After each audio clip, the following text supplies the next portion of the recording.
I found out my brother stole $7 million from me during our father's funeral.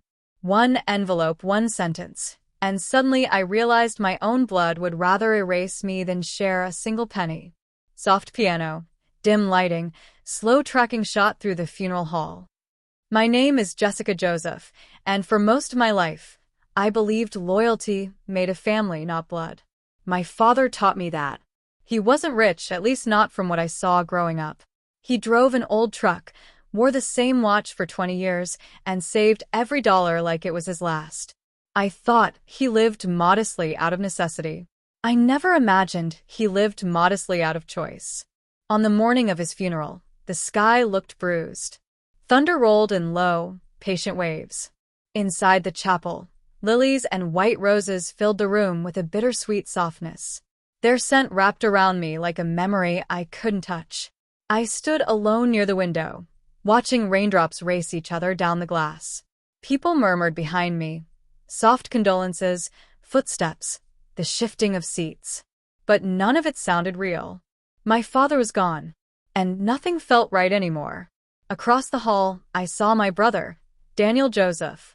Immaculate suit, polished shoes, a face that didn't look like it belonged to a man who had just lost his father. He wasn't crying. He wasn't even pretending. Instead, Daniel stood in the corner, whispering sharply with our father's attorney, Mr. Corbett. Both of them leaned close, voices stiff, urgent. As I approached, I caught fragments. She won't expect it. Just follow through. Keep her out until then. Keep her out. A cold rush went through me. When Daniel noticed me, he instantly changed. His posture stiffened, his expression softened artificially, and his smile stretched too wide to be real. Daniel. Jess, you're shaking. Are you okay? His voice sounded like metal pretending to be silk. Jessica, what were you talking about? He blinked too quickly. Daniel. Nothing. Just logistics.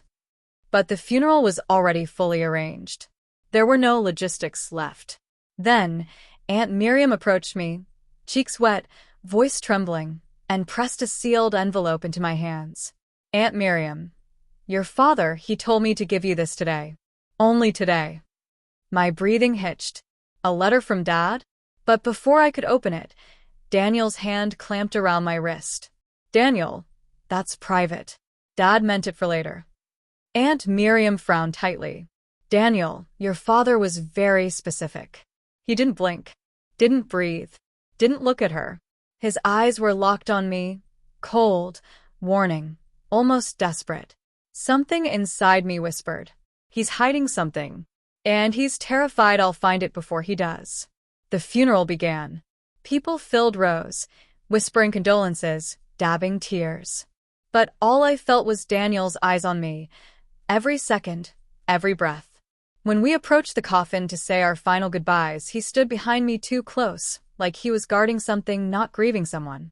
When I placed my hand on the cold wood and whispered, I love you, Dad, I felt Daniel shift. Not with sadness, but with impatience. As if he wanted the funeral to end. As if he wanted the will to begin. The tension clung to the air like fog. Every time someone approached Daniel, a relative, a friend of Dad's, someone offering sympathy, he stiffened, gave short answers, and kept glancing toward the back hallway where Mr. Corbett disappeared with the legal documents. He wasn't mourning. He was waiting. And that terrified me. Thunder cracks outside. Rain intensifies. When the service ended, Mr. Corbett announced, Mr. Corbett, the will reading will take place in the private room down the hall. Immediate family only. My heart thudded. I moved toward the room, but Daniel stepped in front of me like a wall. Daniel, low, threatening, you don't need to be there, Jess. I froze. What are you talking about? He exhaled sharply, voice flat and dismissive. Daniel, Dad didn't leave you anything. No point in torturing yourself. My stomach dropped. Jessica, what? He adjusted his tie, a gesture he always did when he was lying. Daniel, he left everything to me. It's better if you hear it from me, not him. A sharp pain cut through my chest.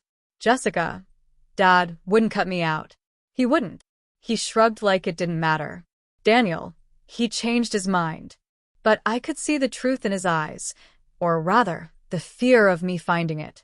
I pushed past him, entering the room. Daniel followed, jaw clenched, eyes burning. Mr. Corbett opened the file, slowly. The entire room held its breath. M.R. Corbett, your father's estate, valued at approximately $7 million. My vision blurred. $7 million? Dad lived like he had nothing. But he had everything. M.R. Corbett is to be divided. Daniel slammed the table. Daniel, no. No. No. Read the updated version. The one I gave you. Silence fell like a hammer. Mr. Corbett frowned deeply. M.R. Corbett, Daniel, your father never submitted any updated documents. Daniel's face drained of all color. Daniel, what are you talking about? I gave you the new will. He signed it. Mr. Corbett shook his head slowly. M.R. Corbett, he didn't. And the signature on the document you brought is not legally verified. I felt the world tilt. Aunt Miriam gasped. Daniel went still. Too still. Mr. Corbett took out another document. M.R. Corbett, this is your father's valid will. My hands trembled as he handed it to me.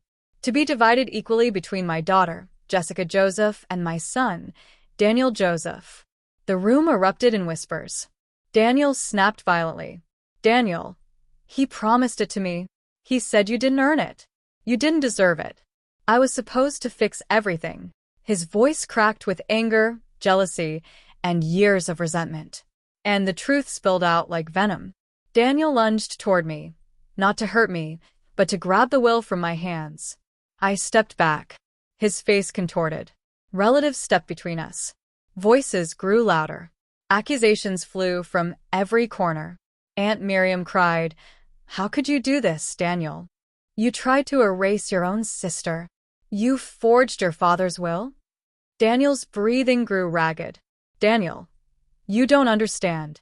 He always chose her. Always. I was nothing to him. His voice cracked into shouts. People recoiled. His guilt was no longer hidden. It was painted across every trembling inch of him. He turned to me, eyes desperate. Daniel, Jess, I needed that money. I needed it. You have everything. I have nothing. His words were broken shards. But they didn't cut me. They exposed him. Daniel sank into a chair, burying his face in his hands. The storm outside rattled the windows. He spoke without looking at me. Daniel, you think Dad loved you more because you were better. But no. He loved you more because you were there. You stayed. You helped him. You listened. Tears slipped through his fingers. Daniel, I wasted my life chasing money. He tried to warn me. I didn't listen. I never listened. Mr. Corbett sighed quietly. M.R. Corbett, your father wanted his children to heal, not break further.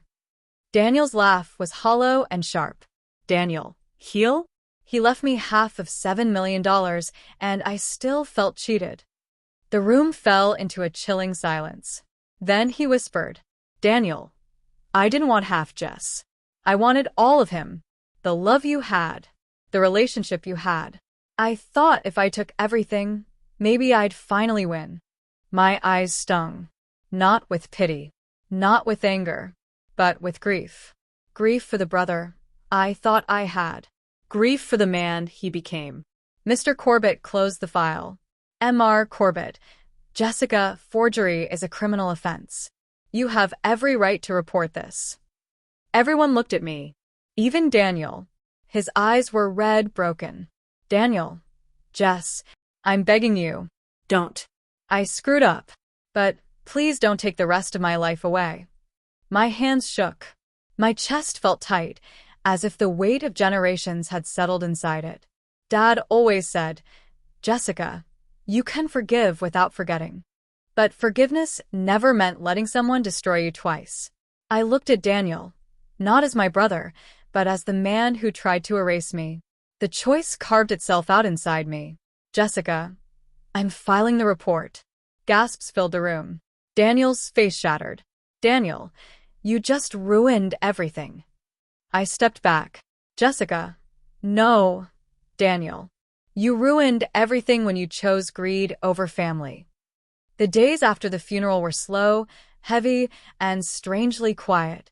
I walked through Dad's house, touching the worn armchair where he read newspapers, the sketchy pencil marks on the doorframe measuring our heights, the kitchen where we made pancakes every Sunday.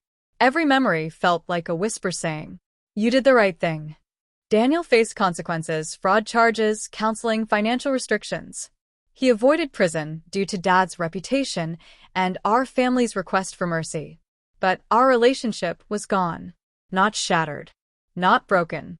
Just gone. Like something that dissolved into the past quietly, permanently. And yet, deep inside, a small part of me still wished things could have been different.